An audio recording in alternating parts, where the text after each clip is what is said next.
बाल मंदिर YouTube channel पर प्रिय विद्यार्थियों, मैं स्वरूप सिंह आपका हार्दिक अभिनंदन और स्वागत करता हूं।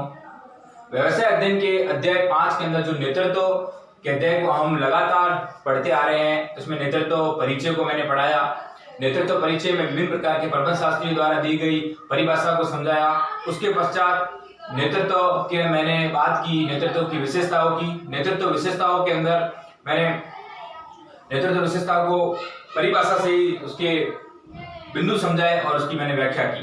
जो हमारा गत वीडियो था उसके अंदर नेतृत्व विशेषता के 6 बिंदु को मैंने व्याख्या से समझाने का प्रयास किया था।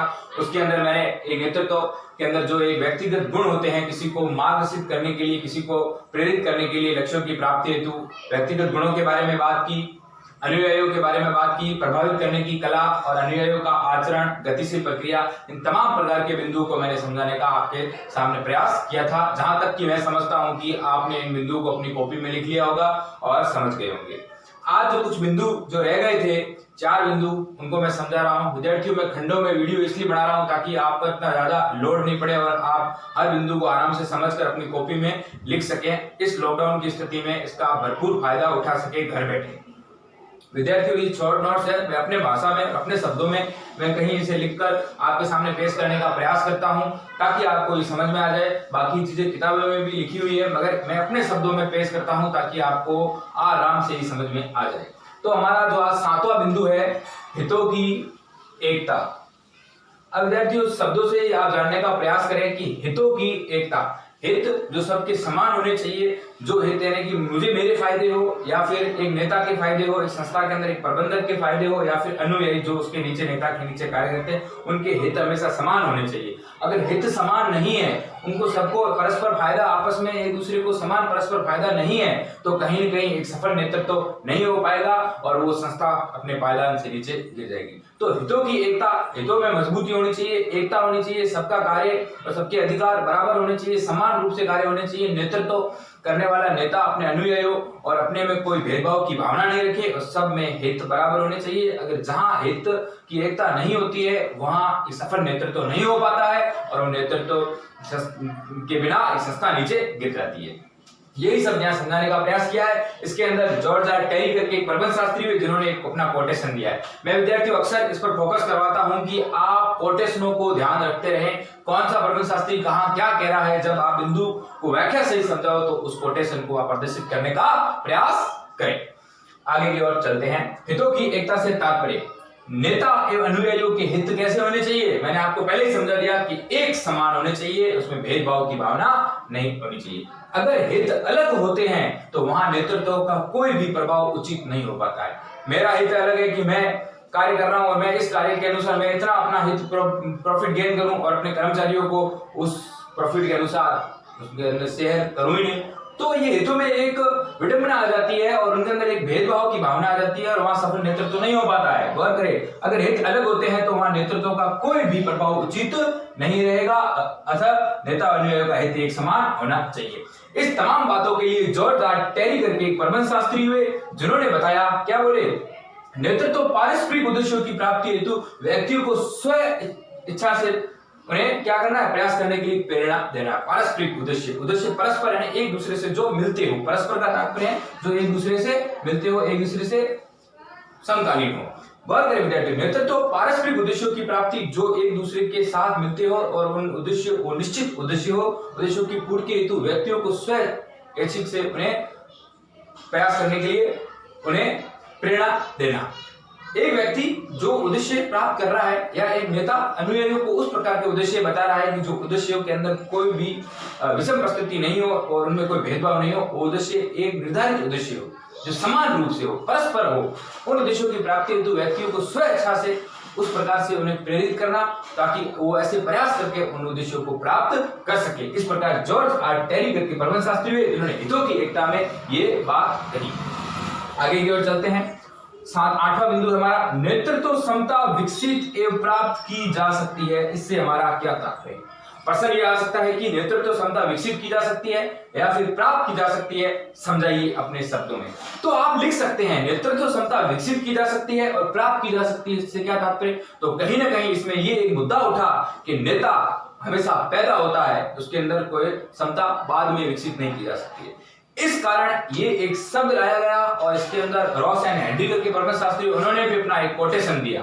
तो ये कहीं के बिंदु इस सामने क्यों आया? क्योंकि कहीं ना कहीं ये बात कही गई कि परंपरागत रूप में ये बात कही गई कि नेता सिर्फ पैदा हो सकता है, नेता बनाया नहीं जा सकता है। एक अगर मनोविज्ञान पढ़ते हैं तो उसमें वॉटसन करके मनोवैज्ञानिक हुए, उन्होंने बोला आप मुझे 5 साल से कम नीचे उम्र के कितने भी बच्चे लाके दे दो, आप जो कहोगे उसको मैं वैसा बढ़ा दूंगा। यानी कि ये एक जो क्षमता होती है ये विकसित की जा सकती है। ये जरूरी नहीं कि सिर्फ पैदा ही हो, जन्म से ही जो व्यक्ति वो ही आगे जाके नेता बन सकता है। जन्मजात की प्रवृत्ति नहीं है, ये अर्जित प्रवृत्ति है, यानी इसे अर्जित भी किया जा सकता है।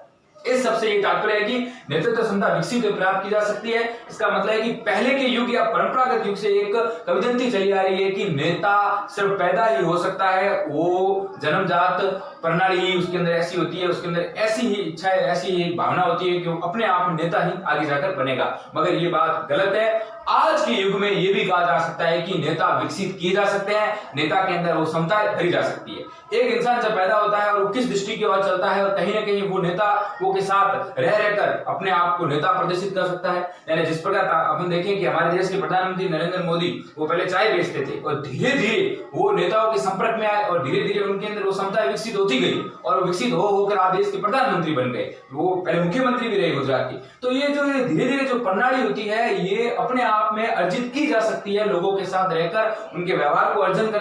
तो ये अपन कह सकते हैं कि ये प्रणाली जो परंपरागत रूप से चली आ रही है कि नेता सिर्फ पैदा हो सकते हैं, ऐसी गलत तथ्य है। ये पैदा तो होते ही वो जन्मजात प्रवृत्ति होती है, मगर साथ साथ ये अर्जित प्रवृत्ति भी है। तो गौर करें, पहले ये कहा जाता था कि नेता पैदा होते हैं, बनाए नहीं जाते हैं। अब नेता को नहीं बना सकते हैं, मगर आज का युग जो आज का समय आधुनिक समय उसमें ये किंवदंती है कि आज के युग में अब ये मान्यता बदल गई है और ये कहा गया है कि एक शिक्षण प्रशिक्षण देकर आप किसी नेता को विकसित कर सकते हो, उसके अंदर वो तमाम प्रकार की क्षमताएं भर सकते हो। शिक्षण प्रशिक्षण के द्वारा नेता का व्यवस्थित विकास किया जा सकता है। इस प्रकार के आप शिक्षण दें, इस प्रकार आप टीचिंग मेथड से, इस प्रकार आप प्रशिक्षण देकर, इस प्रकार आप लोगों के साथ में समायोजित कर आप नेता विकसित कर सकते हैं, व्यवस्थित नेता विकसित कर सकते हैं। इसके लिए आपको क्या करना होगा? इस क्षमता विकास हेतु नेतृत्व कार्य करने क्या कार्य करना होगा? एक वातावरण कन्वर्ट करना पड़ेगा, विभिन्न प्रकार के अधिकारों का उपयोग करना पड़ेगा, एक पहलपन की भावना अंदर होनी चाहिए, एक व्यक्ति के अंदर पहलपन, उनके अंदर ऐसी एक पहलपन का जागृत करना ताकि वो आगे बढ़कर नेता बनने के लिए अग्रसर हो। और ये विभिन्न प्रकार का आत्मविश्वास भी होना चाहिए। एक सफल नेता विभिन्न लोगों को अनुयायियों को लेकर कितने भी लोगों के सामने वो बोलता है और विश्वास और कॉन्फिडेंस के साथ बोलता है और वो अनुयायी उसके अनुसार कार्य करता है। ये कॉन्फिडेंस की भावना होनी चाहिए, वातावरण होना चाहिए, पहलपन की भावना होनी चाहिए, आदि तत्वों को काम में लिया जा सकता है। एक इंसान को, एक व्यक्ति को नेता बनाने के लिए, उसके अंदर वो व्यवस्था विकसित करने के लिए। नेतृत्व क्षमता, देखो विद्यार्थियों, यहाँ क्या कहा गया है कि नेतृत्व क्षमता जन्म लेती है। कोई इंसान के अंदर नेतृत्व क्षमता ऑटोमेटिक होती है, जन्म लेती है। जन्म से ही नेता की ओर अग्रसर होने की प्रवृत्ति उसके अंदर अपने आप होती है और वो नेता की ओर बढ़ेगा। उसे पढ़ाई की तरफ धकेलोगे वो नहीं जाएगा, वो नेता की तरफ जाएगा, क्योंकि वो जन्मजात एक प्रवृत्ति होती है, जेनेटिक्स जिसे कहा जाता है। मगर साथ साथ ये नेतृत्व क्षमता जन्म लेती है, साथ साथ ये भी कहा गया कि विकसित भी होती है। यानी कि आप शिक्षण प्रशिक्षण प्रदान कर एक नेता को बना सकते हो तथा इसे प्राप्त भी किया जा सकता है। आप लोगों के व्यवहार के साथ, लोगों से मार्गदर्शित होकर, उनके साथ घुल मिलकर समायोजित होकर आप इस लक्षण को प्राप्त भी कर सकते हो। तो ये एक रॉस एंड हेनरी करके प्रबंध शास्त्री हुए, रॉस एंड हेनरी करके एक प्रबंध शास्त्री हुए, जिन्होंने ये चीज बताई, नेतृत्व क्षमता जन्म लेती है, विकसित होती है तथा इसे प्राप्त भी किया जा सकता है। जन्मजात भी होती है, अर्जित भी होती है और इसे प्राप्त भी किया जा सकता है। तो ये परमाशास्त्री हुए रॉस एंड हेनरी, जो कहते हैं कि नेतृत्व क्षमता जन्म से भी होती है, इसे विकसित भी किया जा सकता है और इसे प्राप्त भी किया जा सकता है। तो ये दो बिंदु हमने पढ़े। नवा बिंदु है औपचारिक एवं अनौपचारिक। विद्यार्थियों, औपचारिक अनौपचारिक नेतृत्व क्षमता से हमारा क्या तात्पर्य है? पहले आप औपचारिक शब्द को समझने का प्रयास करें, उसके बाद अनौपचारिक शब्द को समझने का प्रयास करें। हम कहीं ना कहीं कहते हैं ना, हमने 11वीं में भी पढ़ा था, एक संप्रेषण होता है, औपचारिक संप्रेषण, एक अनौपचारिक संप्रेषण। औपचारिक यानी क्या? जो नियम और सिद्धांतों पर चलता है। अनौपचारिक संप्रेषण क्या? जो अंगुलीलिता यानी कि अफवाहों पर आधारित होता है, जिसके अंदर विभिन्न प्रकार के फिल्ट्रेशन होते हैं, उनके अंदर बात करने का लहजा होता है, जो कलाओं के अंदर होता है और बातों को घुमा फिरा कर विभिन्न प्रकार के लोगों तक पहुंचा कर आगे से आगे बढ़ाई जाती है और इसका क्षेत्र विस्तृत होता है। औपचारिक बात सीधी तथ्यात्मक तथ्यों पर होती है और सीधी डायरेक्ट बात होती है, नियम होते हैं, सिद्धांत होते हैं, मान्यताएं होती है। अनौपचारिक के अंदर अंगुलीलिता चीजें होती है इसके अंदर अफवाह से ये घिरा होता है, कोई बात तथ्यात्मक इसके अंदर नहीं होती है। अगर एक बात को मैं एक आदमी को कहूं और वो आगे जाके आगे और कहेगा तो उसके अंदर भी विभिन्न प्रकार की भ्रांतियां आ जाएगी, उसके कहने के तरीके में बदलाव होता है। तो एक संस्था के अंदर ये कहा गया है कि औपचारिक और अनौपचारिक नेतृत्व कैसे, एक संस्था के अंदर जो प्रबंधक कार्य करता है और वही वहां का वो नेतृत्व करता है, और नेतृत्व करता है तो उसे औपचारिक बात करनी होती है जो नियम और सिद्धांतों के अनुसार होती है, कर्मचारियों के साथ करेगा। मगर कहीं ना कहीं ऐसी परिस्थिति भी आ सकती है वो औपचारिक सिद्धांतों से हटकर उसे नेता के गुण के अनुसार नेतृत्व क्षमता करनी होगी और लोगों को अपने साथ बनाए रखने के लिए उसे अनौपचारिक संप्रेषण भी और अनौपचारिक नेतृत्व भी करना होगा। इसी आधार पर मैंने आपको औपचारिक अनौपचारिक सब पहले समझाए, फिर आप आगे समझ सकते हैं। देखो नेतृत्व दोनों रूप में पाया जाता है, नेतृत्व औपचारिक रूप में भी पाया जाएगा, एक प्रबंधक संस्था के अंदर जो कार्य करेगा, जो सिद्धांत लागू करेगा अपने कर्मचारी को, वो औपचारिक नेतृत्व के माध्यम से करेगा। गौर करें मेरे विद्यार्थियों, सुने इन शब्दों को, एक संस्था के अंदर जो प्रबंधक किसी भी कार्य करेगा अपने कर्मचारियों के प्रति वो औपचारिक नेतृत्व के माध्यम से करेगा। मगर कभी न कभी ऐसी विषम परिस्थिति आती है ऐसी तो उसे अनौपचारिक संबंध भी साधने होते हैं, विभिन्न प्रकार के घूम फिरा के भी बात करनी पड़ती है और नेतृत्व नेता के अनुसार भी करना पड़ता है। नेतृत्व दोनों रूपों में पाया जाता है। ये एक संस्था में प्रबंधक की स्थिति औपचारिक होती है। कैसी स्थिति होती है? औपचारिक स्थिति होती है। औपचारिक नेतृत्व करता है अथवा वो औपचारिक नेतृत्व के साथ साथ कभी कभी परिस्थिति अनुसार अनौपचारिक रूप से भी नेतृत्व प्रदान करता है। औपचारिक स्थिति के साथ साथ कभी कभी ऐसी विषम परिस्थितियों में वो अनौपचारिक नेतृत्व भी प्रदान करता है। विद्यार्थियों को गौर करें, औपचारिक और अनौपचारिक से जहां तक मैं समझता हूं आप समझ गए होंगे। अब देखो अपना अंतिम बिंदु है कि सभी प्रबंधक नेता नहीं होते, ये आपके प्रश्न आ सकता है। एक बार पिछली बार प्रश्न आया था कि नौकर और नेता से क्या अंतर है, तो यहाँ भी अंतर आ सकता है, प्रबंधक और नेता से क्या अंतर है। तो आपका यही तात्पर्य से आप ये भी समझ सकोगे कि प्रबंधक कौन होता है और नेता कौन होता है। अब गौर करें तो इसलिए कहा गया है बिंदु कि सभी प्रबंधक नेता नहीं होते। तो इसमें एक दो बिंदु और सामने आ रहे हैं कि प्रबंधक कौन होता है, नेता कौन होता है। सभी प्रबंधक नेता क्यों नहीं होते हैं, ये एक महत्वपूर्ण विशेषता है नेतृत्व की। गौर करें ये कैसी है, महत्वपूर्ण विशेषता है नेतृत्व की कि एक प्रबंधक नेता क्यों नहीं हो सकता, सभी प्रबंधक नेता क्यों नहीं हो सकते, सभी प्रबंधक नेता क्यों नहीं हो सकते। विद्यार्थियों एक बहुत महत्वपूर्ण विशेषता है नेतृत्व की, क्योंकि एक नेता जो होता है या एक प्रबंधक जो होता है, गौर करें, एक प्रबंधक जो होता है जो अपने कर्मचारी, जो अधीनस्थ कर्मचारी, उन्हें जो कार्य करवाता है संस्था के लिए या फिर अपने संस्था के उद्देश्यों के लिए, जो भी लक्ष्यों की प्राप्ति के लिए जो कार्य करवाता है, कार्य देता है, उन्हें दायित्व सौंपता है, वो उसके पास कुछ अधिकार होते हैं। प्रबंधक के पास, गौर करें विद्यार्थियों, प्रबंधक के पास विभिन्न प्रकार के अधिकार होते हैं, विभिन्न प्रकार के नियम होते हैं, विभिन्न प्रकार के दायित्व होते हैं, मान्यताएं होते हैं। उसके आधार पर, उन नियमों के आधार पर, अपने अधिकारों के आधार पर प्रबंधक अपने नीचे जो अधीनस्थ कर्मचारी है उन्हें कार्य करवाने के लिए अग्रेसित करता है।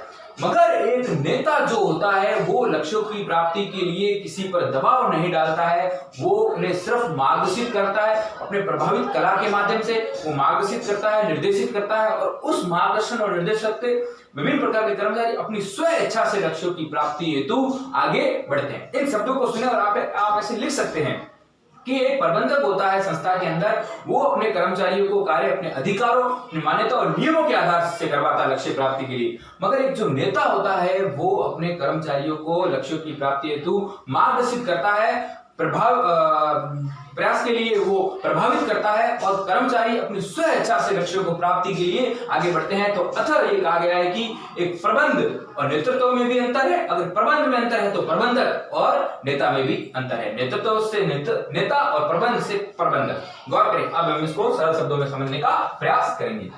ये एक महत्वपूर्ण विशेषता है, बहुत ही इंपॉर्टेंट विशेषता है। क्या है कि सभी प्रबंधक नेता नहीं होते। अतः क्यों नहीं होते? एक प्रबंधक को अपने कर्मचारी या ब्रैकेट में आप देख सकते हो अधीनस्थ कर्मचारी को कार्य करवाने के लिए अधिकार होते हैं, नियम आदि प्राप्त होते हैं। अतः प्रबंधक इसका प्रयोग कर अपने संस्था वो के कार्य करवाता है, अपने संस्था के विभिन्न प्रकार के कार्य कर्मचारियों से करवाता है। अपितु नेतृत्व में एक नेता व्यक्तियों को स्व इच्छा से कार्य करने के लिए तत्पर एवं मार्गदर्शित करता है, स्व इच्छा से कार्य करने के लिए तत्पर करता है, मार्गदर्शित करता है। अन्य शब्दों में अगर हम बात करें तो नेतृत्व प्रबंध में अंतर होता है, और नेतृत्व प्रबंध में अंतर होता है तो प्रबंधक और नेता में भी अंतर होता है। तो सभी प्रबंधक नेता नहीं हो सकते। कहीं ना कहीं प्रबंधक नेता का भूमिका निभा सकता है, वो अनौपचारिक रूप में निभा रहा है तो वो कहीं ना कहीं नेता की भूमिका निभा सकता है, मगर सभी प्रबंधक नेता नहीं होते। तो एक नेता संस्था के अंदर प्रबंधक होते हैं, वो अपने कर्मचारियों से जो कार्य करवाते हैं वो अधिकारों का उपयोग करके करवाते हैं, मगर नेता किसी संस्था के अंदर कर्मचारियों से कार्य करवाता है तो वो मार्गदर्शित करता है ताकि वो स्वेच्छा से कार्य कर सके। विद्यार्थियों, इस अनुसार हमने हितों की एकता को पढ़ा। हितों की एकता में हमने एक बार पूरा रिव्यू करता हूं कि नेता एवं अनुयायियों में क्या हित समान होने चाहिए। अगर हित समान नहीं होंगे तो वहां सफल नेतृत्व प्रभावी नहीं हो पाएगा। इसलिए जॉर्ज आर टेरी कहते हैं कि नेतृत्व पारस्परिक उद्देश्यों की पूर्ति हेतु व्यक्तियों को स्वैच्छिक प्रयास करने की प्रेरणा प्रदान करता है। कौन कहते हैं? George R Terry. ये टेरी है, टेरी साहब बार बार कुछ ना कुछ कहते ही रहते हैं। और टेरी, मैंने बोला था कि ये आपस में तीन चीज मिल रहे हैं और ये पारस्परिक उद्देश्यों की पूर्ति हेतु। पहले मैंने आपको पहली बात समझाई थी, नेतृत्व क्षमता विकसित की जा सकती है अथवा प्राप्त की जा सकती है। मैंने बोला कि नेतृत्व क्षमता जन्मजात तो होती है मगर विकसित भी की जा सकती है, प्राप्त भी की जा सकती है। इसके बारे में रॉस एंड हेनरी करके परंपराशास्त्री है और इसमें आप देख सकते हो पहले ये कहा जा सकता था कि परंपरा प्रणाली चली है कि नेता सिर्फ पैदा होते हैं, मगर आज के आधुनिक युग में और ये प्रणाली बदल चुकी है तो नेता विकसित भी किया जा सकता है। और क्षमता जो विकसित की जा सकती है, व्यवस्थित क्षमता कैसे विकसित की जा सकती है, उसका वातावरण बनाना, पहलपन की भावना करना, आत्मविश्वास जगाना, इस प्रकार से लोगों में समायोजित करके भी नेता बनाए जा सकते हैं। औपचारिक अनौपचारिक एक संस्था के अंदर प्रबंधक के जो कर्तव्य होते हैं वो औपचारिक होते हैं और विषम परिस्थितियों के अंदर वो अनौपचारिक रूप भी अपनाता है। सभी प्रबंधक नेता नहीं होते, ये एक महत्वपूर्ण विशेषता है, क्योंकि एक प्रबंधक किसी संस्था के अंदर कर्मचारियों से कार्य करवाता है तो वो कार्य कैसे करवाता है? वो अपने अधिकारों का प्रयोग करके करवाता है। मगर एक नेता कभी कर्मचारियों से कार्य करवाता है तो उन्हें मार्गदर्शित करता है ताकि वो स्वेच्छा से कार्य कर सके। विद्यार्थियों, इस तौर पर हमने जो विभिन्न प्रकार के ये जो नेतृत्व की जो विशेषताएं थी इनको हमने पढ़ा। अब ये आप अपनी कॉपी में उतार लेना। अब अगला जो हमारा टॉपिक वीडियो रहेगा, लेक्चर रहेगा, वो नेतृत्व के गुण।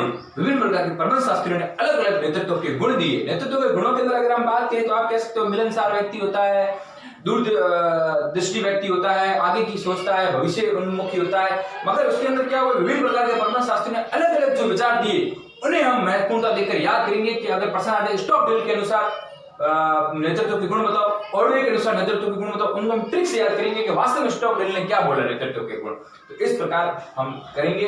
विद्यार्थियों, आप धैर्य बनाए रखें और इन नोट्सों को भी अपने कॉपी में उतारते रहें ताकि आपको आगे समस्या नहीं रहे। धन्यवाद।